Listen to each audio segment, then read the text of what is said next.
Hi folks, Oblivion7431 here with the first countdown of the Hallowthirteen. But this time, I'm not alone. I'm going to do this with my friend Marth00000. We both love Kingdom Hearts for many reasons.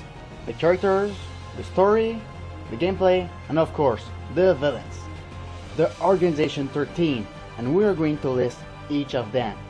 So, for the rules, this list will be based on the members' personality, their powers, the weapons, and their roles in the organization. Not the battles themselves, because we didn't fight all of them. And finally, we're not into Lexion and any of the new organization members. You understand, Dream Dust Distance player? So let's get started.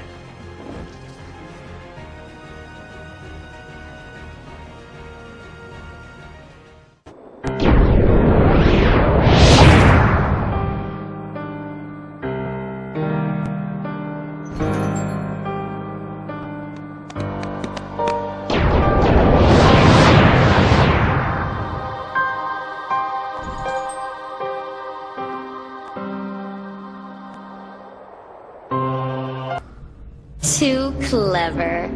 I'm Larxene. Next!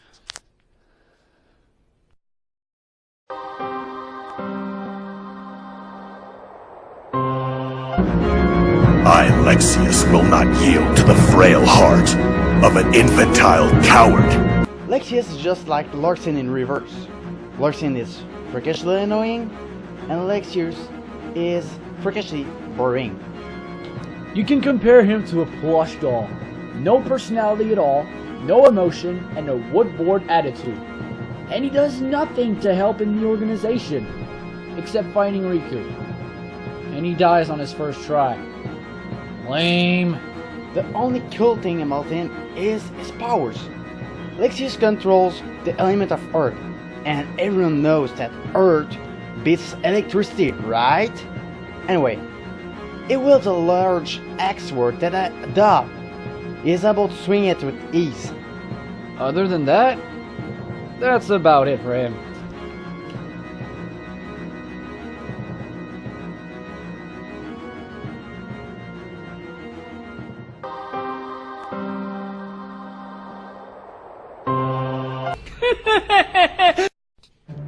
Being known as the chilly academic, Vexen goes at number 11. He's, as you would have guessed, a scientist. Like Lexaeus, Vexen's role in the organization is not that big, except creating Xigbar and the replica of Riku. And that's about it. Vexen controls ice, which is cool. You get it? Cool? Whatever. He also wields the shields with spikes. Kind of fitting for a man like him. His personality is where it falls flat. He's a full thinker that can do anything, and even killing Sora and outlast Marluxia, because that was killed by another member. That's pathetic.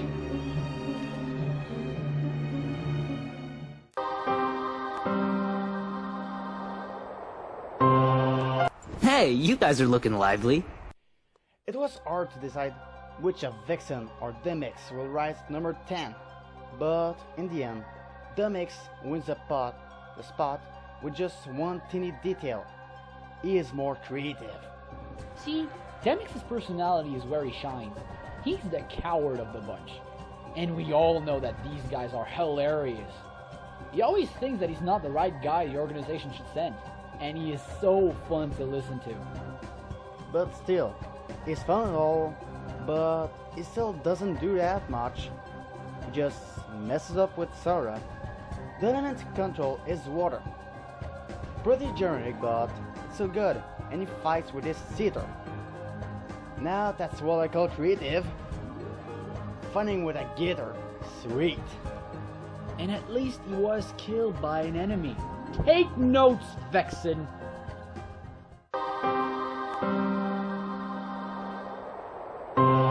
Your memory shall be mine. Zexion is quite the mind player, isn't he? To his enemies as well as the other members. Zexion's purpose is pretty complicated. He tries to limit Marluxia by piling Riku under his control and using the replica at his advantage. Zexion's personality is pretty generic. The thinker type of guy.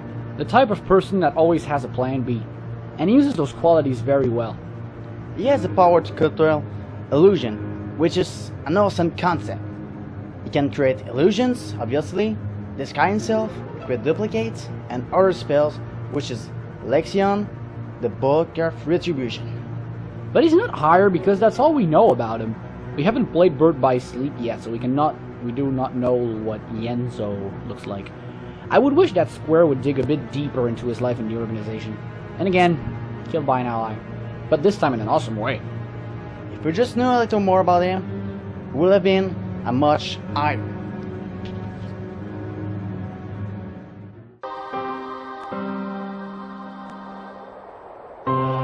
I'd rather we just skip the formalities. Gambling is placed at number 8. We have the Gambler of Fate, known as Luxord.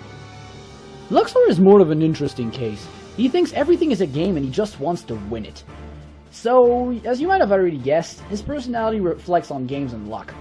But he also looks very polite with his fine British-like accent. The darkness of men's hearts, drawn to these cursed medallions.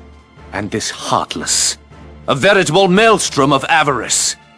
I wonder, are they worthy to serve Organization XIII? Just beautiful. He has the power of time. Other creative concept, may I ask? His weapons such are cards that he can use to create luck minigames, to trick you. The best thing to do to make cards look awesome. But unfortunately, like most of the others, he doesn't do that much.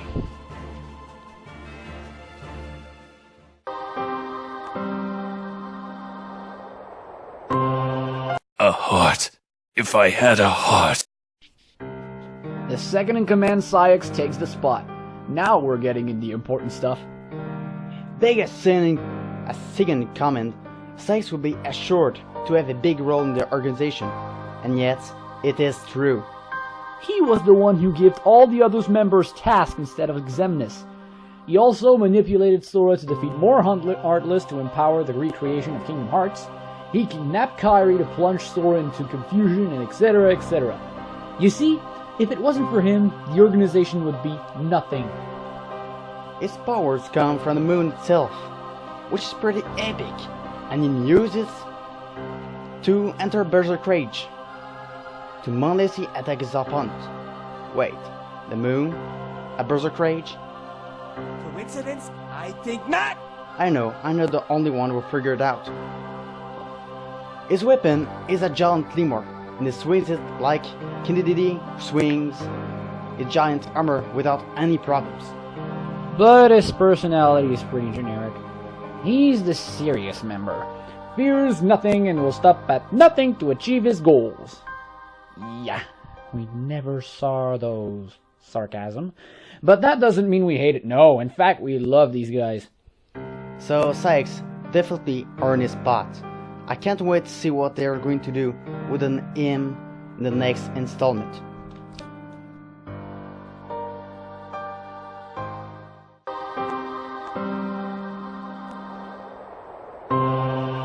Rambling, as if. All I'm trying to tell you, traitor, is that your time is up. Big the second member to join the organization. Xigbar is one hell of a guy. Is, in my opinion, the second most entertaining member of the organization. Xigbar has a laid-back and cocky attitude. He likes to taunt Sora to put him off guard, though with limited success. He relies heavily on instinct rather than on intelligence for both decision-making and fighting, making him adaptable and unpredictable in battle. He has the power to control space, which sounds nice. He can use his power to levitate and create special rift that can teleport him and warp his attacks. His weapons of choice are his twin arrow guns. Coolest guns ever! And he looks very intimidating with his eye patch, his scar, and his sadistic faces expressions. This is the type of guy you don't want to mess around with, or Else you will die.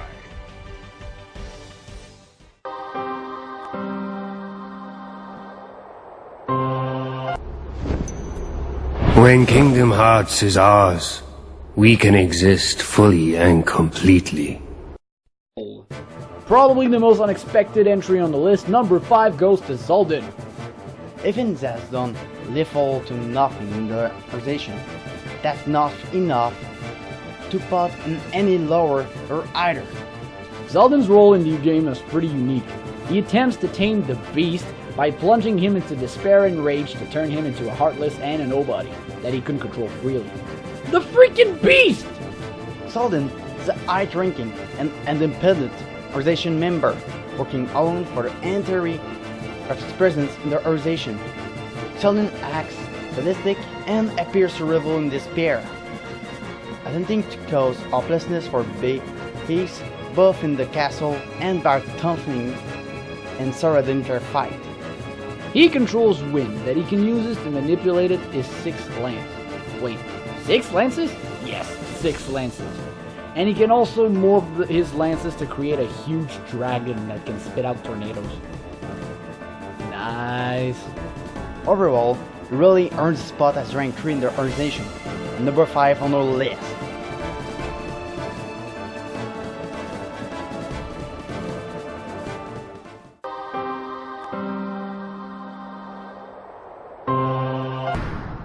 You have some nerve to show your treasonous face around here. Beg the Lord of Castle Oblivion. Marluxia is a character You shouldn't judge by appearance. even with long pink hair, he's pretty crafty. Marluxia is quite deceptive in nature.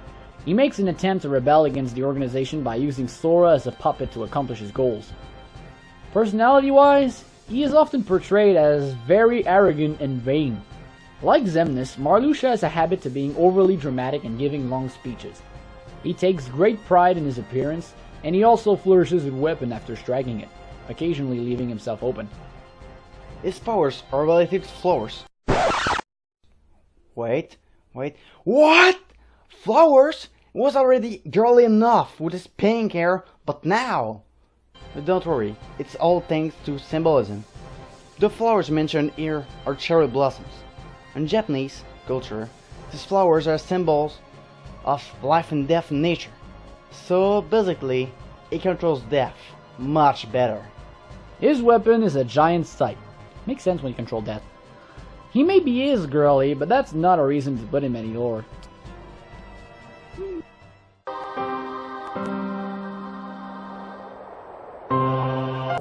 You make a good other.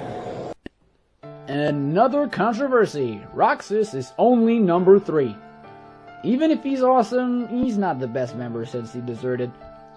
Roxas, unlike other nobodies, seems to possess real emotions. Due to his possession of Ventus's art that stayed with him on E and survived during Roxas' creation. Many ranges of feeling come from him depending on his situation. Beck Sora's other half, his personality is similar to that of his counterpart, with some differences. Obviously, being Sora's nobody, he has the power of light and can control the Keyblade, making him a force to be reckoned with.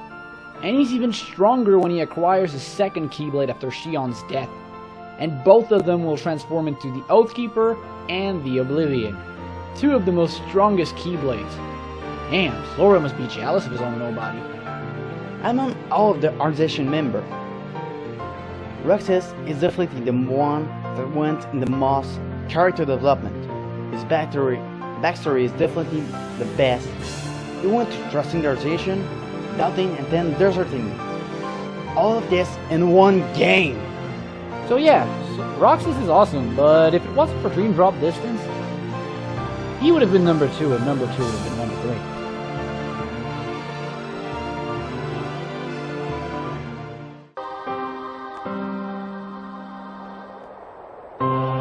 Me, Kingdom Hearts. Lend me your power so that we may be complete. The power to erase the fools that hinder us. Yep, Xemnas is better than Roxas because of the new installment. Sue us! You should give him some credits. He's still the leader. Being the leader, he is the main reason the organization exists. His goal is to recreate Kingdom Hearts so that all nobodies could have a heart. Until Dream drop distance. Xemnas is truly emotionless in every sense of the word, and does not even remember what it was like to have any feelings. It claimed that it allowed him to have a clear understanding of the art.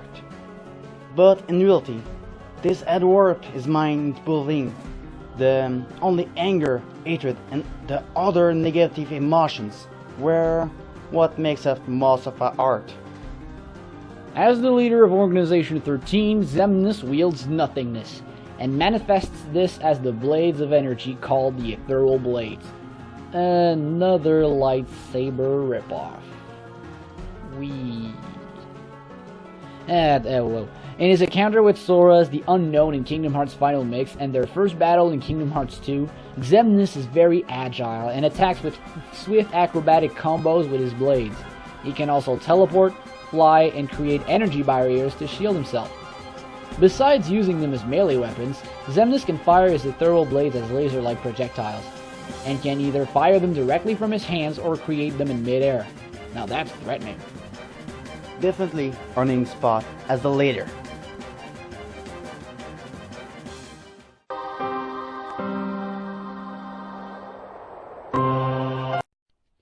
I don't think a recap is necessary because you already know what number 1 is. So without further ado, number 1 is Axel. Got it memorized?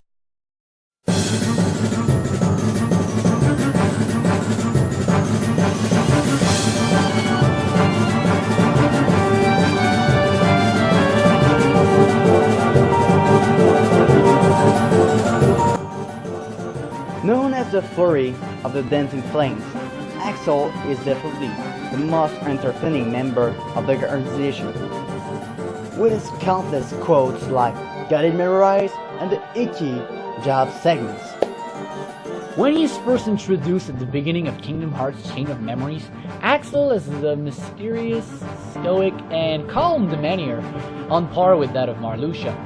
Being a very good liar, he makes a point of keeping himself difficult to read, coming off as fooling around when really his mind is at work manipulating the other members around him. But Axel's personality changed drastically in between Kingdom Hearts Chain of Memories and Kingdom Hearts 2, because of his friendship with Roxas and Zexion in Kingdom Hearts 358/2Ks. He has a very sarcastic and laid-back, go-with-the-flow outlook on many things, including missions and battles, very similar to Marluxia.